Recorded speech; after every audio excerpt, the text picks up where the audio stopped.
الحمد لله رب العالمين، وصلى الله وسلم على سيدنا محمد خاتم النبيين وحبيب رب العالمين وعلى آله وصحبه أجمعين. أما بعد، نحمد الله سبحانه وتعالى على نعمه الظاهرة والباطنة، وإن تعدوا نعمة الله لا تحصوها، فنسأله سبحانه وتعالى أن يديم علينا وإياكم هذه النعم، وأن يجعلنا وإياكم ممن يقومون بحق هذه النعم، ونسأل سبحانه وتعالى أن يبارك في الحاضرين والحاضرات، آمين. يبارك في الطلبة والطالبات والوافدين والوافدات، آمين. والمشايخ والحبايب جميعا، نسأل الله أن يبارك فيكم جميعا، كل من وفد وكل من ساهم وكل من شارك في هذا المعهد المبارك دار المحسنين. نسأل الله سبحانه وتعالى أن يوفقهم، ولا سيما مدير هذا المعهد كياي عبد السميع، نسأل الله سبحانه وتعالى أن يبارك فيه ويبارك فيكم جميعا. Kamu faham?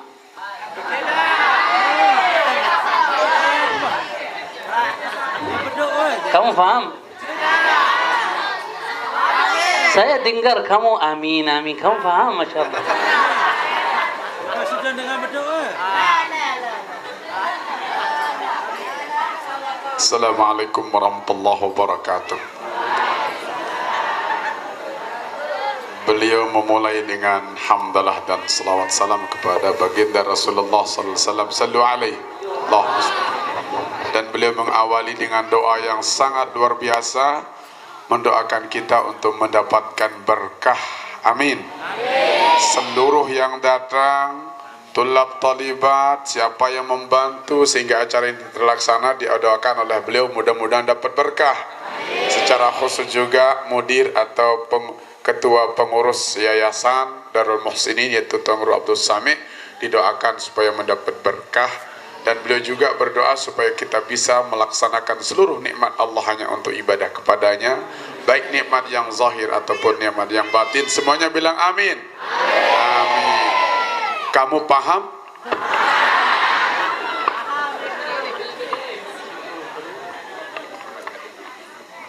نسأل الله سبحانه وتعالى كذلك يبارك في كياي محمد عدنان المترجم، مترجم بقوس. نسأل الله سبحانه وتعالى كما جمعنا وإياكم على ذكر النبي محمد صلى الله عليه وسلم، يجمعنا بنبيه محمد يوم القيامة وهو راض عنا، وأن يسقينا وإياكم من يده شربة هنيئة لا نظمأ بعدها أبدا. Sebagaimana kita berkumpul di sini membaca Maulid Nabi besar Muhammad sallallahu alaihi wasallam, semoga Allah mengumpulkan kita dengan beliau kelak di yaumul qiyamah, dan beliau memberikan kita minuman yang kita tidak akan pernah untuk bisa haus selama-lamanya. Amin. Man yurid al-qurb min al-habib alaihi salatu wassalam fi dunya باتباع منهجه وباتباع سنته، وفي الآخرة بالقرب معه وإليه في الجنة عليه الصلاة والسلام، فعليه أن يملأ قلبه بمحبة النبي صلى الله عليه وسلم. Barang siapa yang ingin mendekatkan dirinya kepada Nabi besar Muhammad sallallahu alaihi wasallam, maka salah satu caranya adalah dengan betul-betul kita ngiring Rasulullah sallallahu alaihi wasallam dan melaksanakan seluruh sunnah-sunnahnya. Barang siapa yang ingin betul-betul dekat dengan Nabi Muhammad sallallahu alaihi wasallam, maka harus dia penuhi hatinya untuk mencintai beliau. Insyaallah nanti akan dekat dengan Nabi besar Muhammad sallallahu alaihi wasallam. لأن المحبة تجر صاحبها إلى اتباع المحبوب عليه الصلاة والسلام، فبمجرد أن يملأ قلبه بمحبة هذا النبي صلى الله عليه وسلم سيصير بعد ذلك يعشق ويحب أوصافه، أخلاقه، آدابه، سيرته، كل ما يتعلق به عليه الصلاة والسلام. Karena apabila kita mencintai sesuatu, maka pasti kita akan mengikuti siapa yang kita akan cintai. Begitu dengan mencintai baginda Rasulullah SAW. Dengan begitu kita cinta, maka kita akan senantiasa merindukannya, mengikutinya, terutama mengikuti akhlaknya, sifat-sifatnya, sejarah-sejarah beliau, seluruhnya pasti kita akan ikuti begitu kita mencintai baginda Rasulullah sallallahu alaihi wasallam. وسيصير مباشرة متبعا للنبي صلى الله عليه وسلم لأنه صار متعطشا لسماع أي شيء يتعلق بهذا النبي لكي يعمل كما عمل الحبيب، ولكي يفعل كما فعل الحبيب، ولكي يقول كما قال الحبيب عليه الصلاة والسلام، وكما قال القائل إن المحب لمن يحب مطيع. Sesungguhnya orang yang telah cinta kepada Rasulullah sallallahu alaihi wasallam, maka dia akan senantiasa rindu untuk mendengar apapun yang berkaitan dengan Nabi besar Muhammad sallallahu alaihi wasallam, dan maka akan timbul bagaimana dia harus mengikutinya, melaksanakannya sesuai dengan apa yang dilakukan oleh Rasulullah sallallahu alaihi wasallam. Karena siapa yang mencintai seseorang, maka dia akan taat kepada yang ia cintai. فالمحبة الصادقة للرسول عليه الصلاة والسلام تغير في قلب صاحبها وتجعله يتغير من الأسوأ إلى الخير، من السوء إلى الصلاح، من الشر إلى الخير، من الظلام إلى النور، لأن محبة الحبيب صلى الله عليه وسلم لا تعطى لمن هب ودب. محبة النبي صلى الله عليه وسلم لا تعطى ولا تكرم إلا لرجال اختصهم الله سبحانه وتعالى واختارهم من عباده واصطفاهم. Sesungguhnya cinta kepada Rasulullah sallallahu alaihi wasallam yang sejati, bila benar-benar kita cinta kepada beliau dengan cinta yang sejati, maka akan merubah diri kita dari yang tidak baik menjadi baik, dari yang jelek menjadi bagus, dari yang kegelapan menuju ke terang benderang, dari sesuatu yang tidak baik menjadi baik. Karena cinta kepada Rasulullah sallallahu alaihi wasallam tidak akan diberikan kepada seseorang kecuali orang tersebut telah dipilih oleh Allah Subhanahu wa taala. ولذا أصحاب المحبة يشعرون في محبتهم بملذة وبراحة وبسعادة حينما يذكرون المحبوب، وحينما يسمعون عن المحبوب الشعور الذي لا يوصف، الشعور الذي ليس كمثله شعور، يجدون حلاوة لمحبتهم. ولذا قال الحبيب عليه الصلاة والسلام: ثلاث من كن فيه وجد بهن حلاوة الإيمان. يجد للإيمان حلاوة. الإيمان يزداد بكثير من الطاعات، ليس بالمحبة فقط. الإيمان يزداد بكثير، بالصلاة، بالزكاة، بأي شيء، بالحج، بالصوم، بأي عبادة يزداد إيمانك. وعندما تفعل المعصية ينقص إيمانك. لكن متى تجد حلاوة هذا الإيمان؟ متى تجد لهذا الإيمان طعم لذيذ ليس كمثله طعم، ليس كمثله ذوق؟ عندما تملأ قلبك بمحبة النبي صلى الله عليه وسلم. فقال الحبيب: ثلاث من كن فيه وجد بهن حلاوة الإيمان. ما هي يا رسول الله؟ قال: أن يكون الله ورسوله أحب إليه مما سواهما. Orang yang betul-betul cinta kepada Rasulullah sallallahu alaihi wasallam pasti akan merasakan dalam dirinya kenikmatan, kelezatan, sehingga begitu mendengar nama orang yang dicintai seperti Nabi Muhammad SAW, maka seketika itu dia akan merasakan sesuatu perasaan yang tidak bisa digambarkan dengan kata-kata, perasaan yang tidak bisa kita lukiskan dengan apapun. Perasaan itu lahir dari cinta kepada Nabi besar Muhammad sallallahu alaihi wasallam. Maka Rasulullah sallallahu alaihi wasallam juga pernah bersabda, barang siapa yang ingin menjumpai yang namanya kenikmatan, kelezatan dalam beriman, maka dia harus mengerjakan 3 perkara. Kita tahu iman itu bisa bertambah dengan melaksanakan ketaatan apapun, seperti misalnya ibadah-ibadah yang lain. bisa, tetapi ada 3 hal yang bila kita lakukan maka kita akan jumpai kenikmatan dalam beriman. Yang pertama adalah apabila kita jadikan Allah dan Rasulnya lebih kita cintai keduanya dari apapun yang ada di muka bumi ini. هذا الشعور هو الذي كان في قلب الصحابة أو قلوب الصحابة رضوان الله عليهم، فكانوا يتلذذون بمحبة النبي صلى الله عليه وآله وصحبه وسلم. جاء الحبيب إلى سيدنا أبي بكر الصديق رضوان الله عليه وأخبره بأنه سيكون مرافقا له في الهجرة. ما شاء الله. ماذا كان من أبي بكر رضي الله عنه وأرضاه؟ بكى.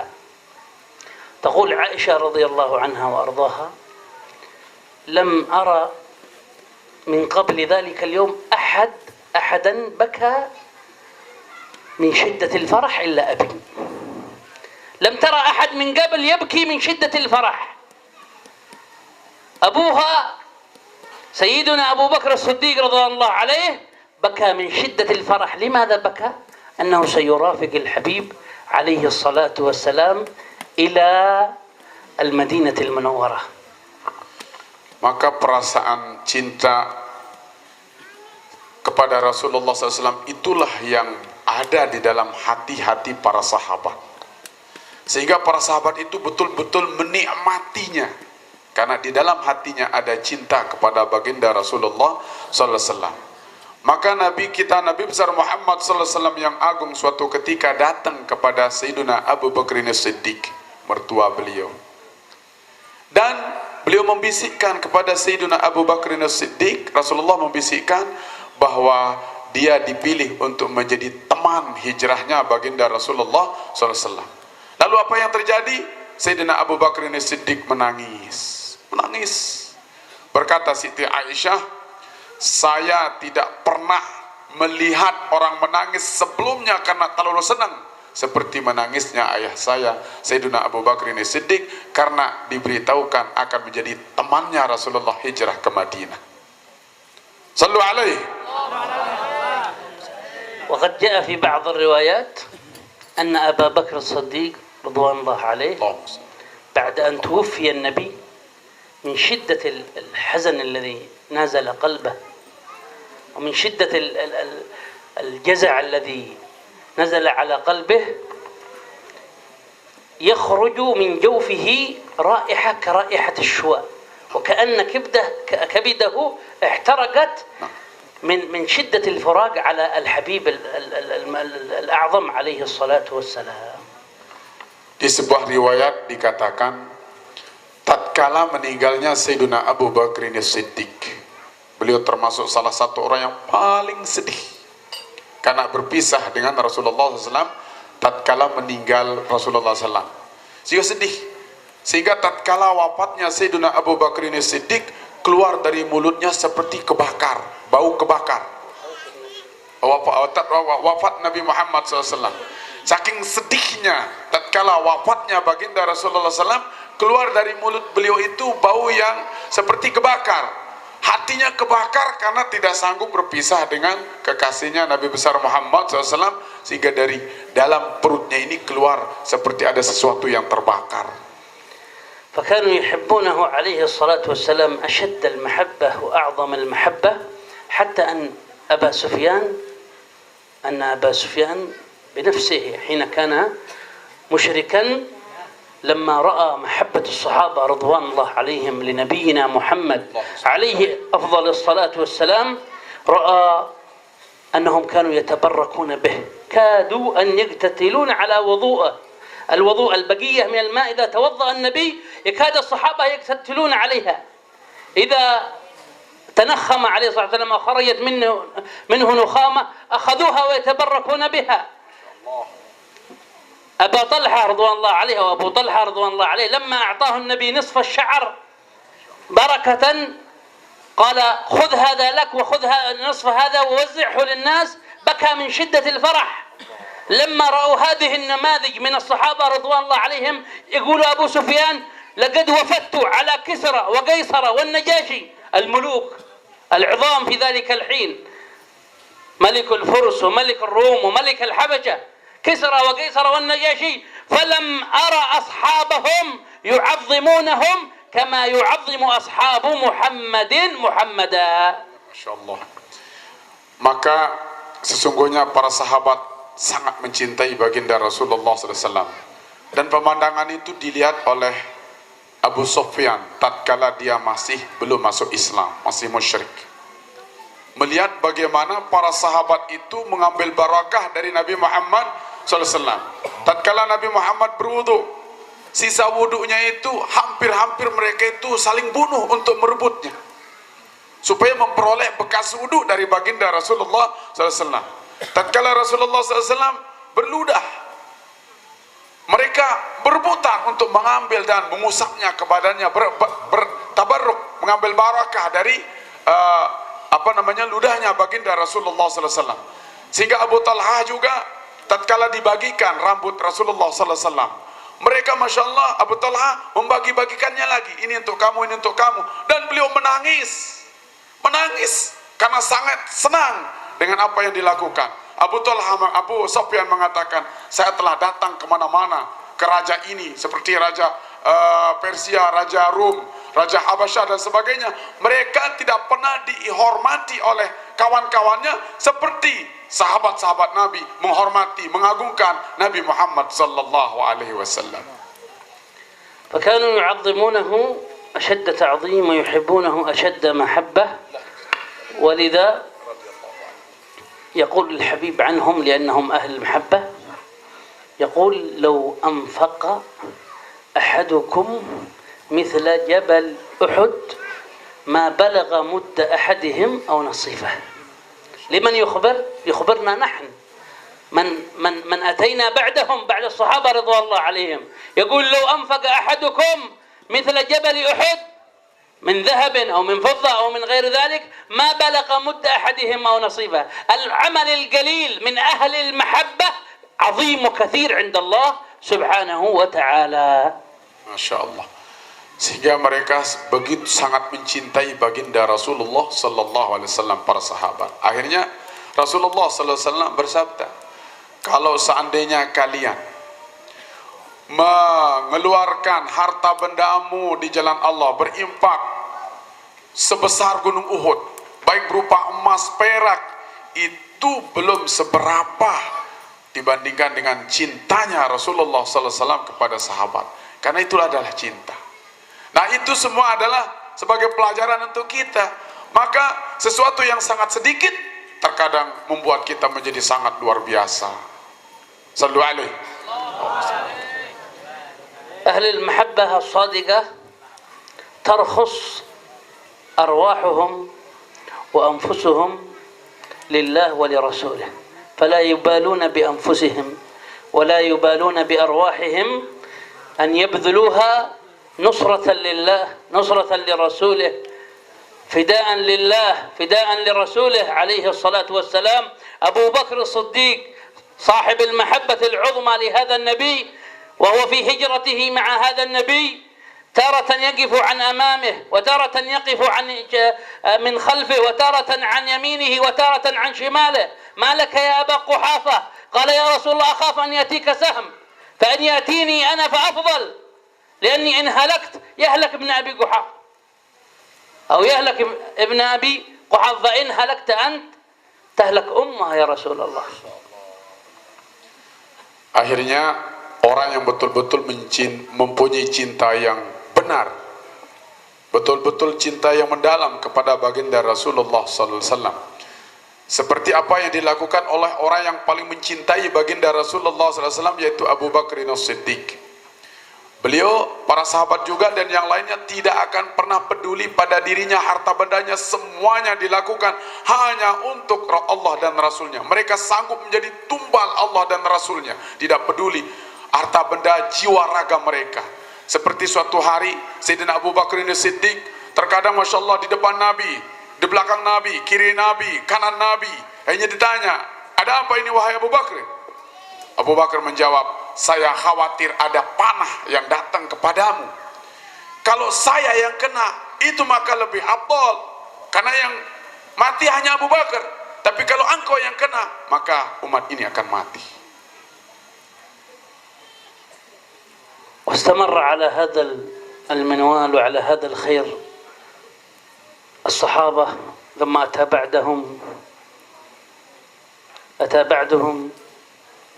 التابعون، ثم أتى تابع التابعين إلى يومنا هذا. وهناك من مشوا على هذا المنوال من محبة النبي ومحبة آل بيت النبي، فلا يقدحون في أحد ولا يسبون أحد، لا يقدحون في حق الصحابة لأنهم أصحاب محمد والدين أتانا عبرهم وعن طريقهم، ولا يقدحون في حق آل بيت محمد لأن نبينا محمد عليه الصلاة والسلام قد بين لنا أن محبتنا لآل بيته هي محبتنا له عليه الصلاة والسلام، فقال حب الله لما يغذوكم به من نعمه وأحبوني لحب الله وأحب أهل بيتي لحبه.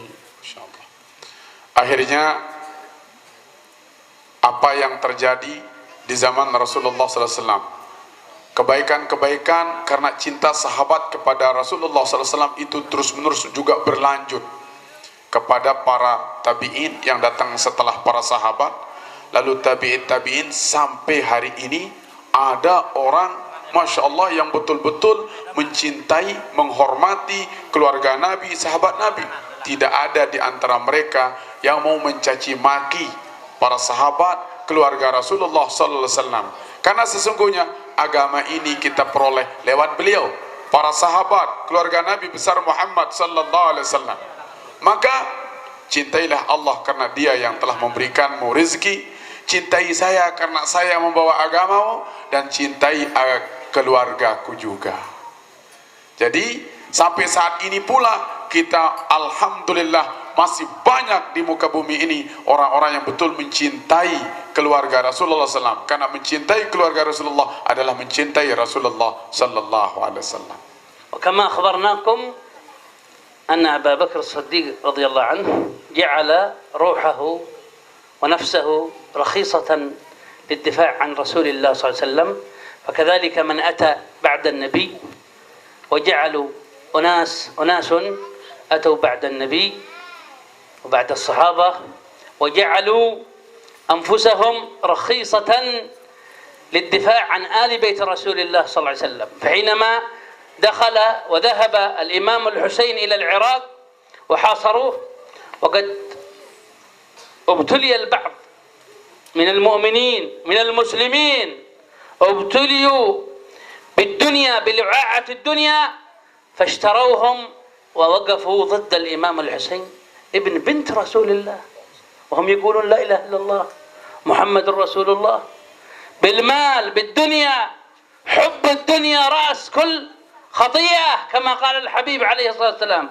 ولكن هناك أناس ثبتوا على محبتهم. لما اجتمع الإمام الحسين في الليل بهم وقال لهم إن الناس يريدونني أنا ولا يريدون أحد منكم، لا يريدون أحدا منكم، إنما يريدونني أنا، فهذا الليل أدرككم فاهربوا وامشوا. قالوا لا والله، ماذا نقول لرسول الله؟ تركناهم يقتلون ابنك ونجينا بأنفسنا؟ لا والله لن نبرح ولن نمشي حتى نقاتل دونك. وفعلا قاتلوا وقتلوا أمامه رضوان الله عليهم، وقتل معهم رضوان الله عليه.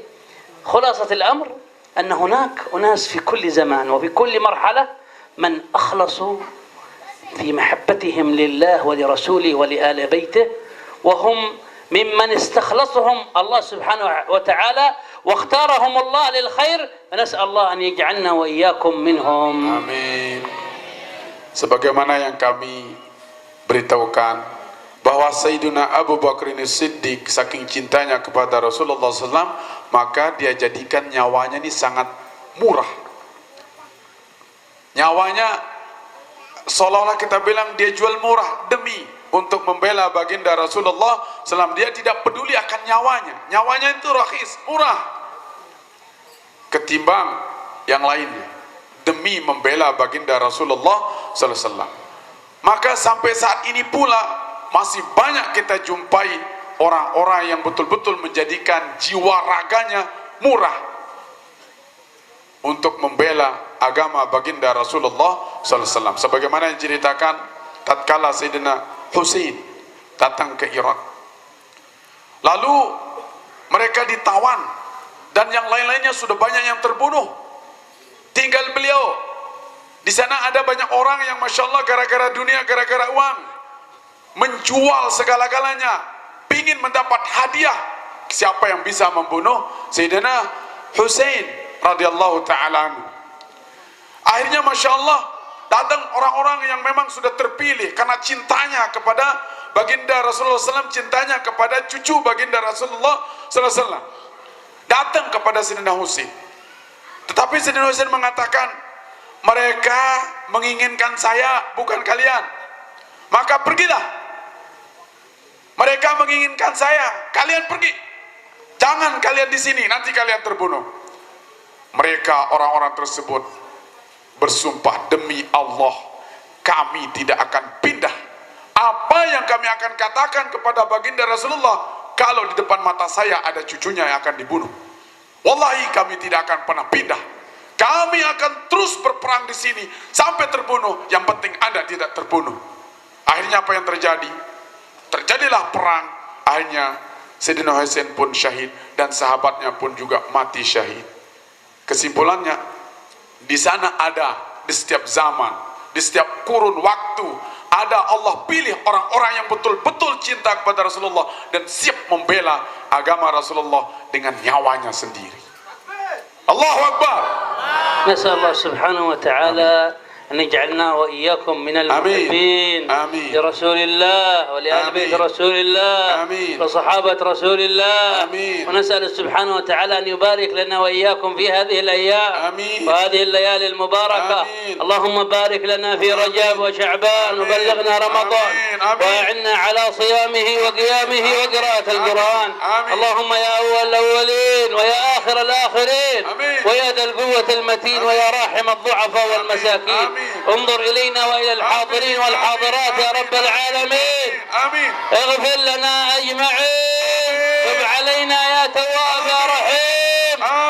تب علينا يا تواب يا رحيم. تب علينا يا تواب يا رحيم. فرج علينا وعلى جميع المسلمين يا رب العالمين. الطف بنا وبجميع المسلمين يا رب العالمين. اللهم ارفع الزلازل والأمراض والأسقام والفتن والمحن عن هذه البلدة خاصة وعن بلاد المسلمين عامة يا رب العالمين. اغفر لنا ولآبائنا ولأمهاتنا ولأزواجنا ولذرياتنا ولأحبابنا ولجميع المسلمين يا رب العالمين. أطل أعمارنا في طاعتك ورضاك وحسن خاتمة يا رب العالمين، مع طول عمر في عافية وسلامة. واجعل آخر كلامنا من الدنيا لا إله إلا الله محمد رسول الله، متحققين بها ظاهرا وباطنا حسنا ومعنى إلى حضرة النبي. الفاتحة. بارك عليه. الفاتحة. بسم الله الرحمن الرحيم. الحمد لله رب العالمين.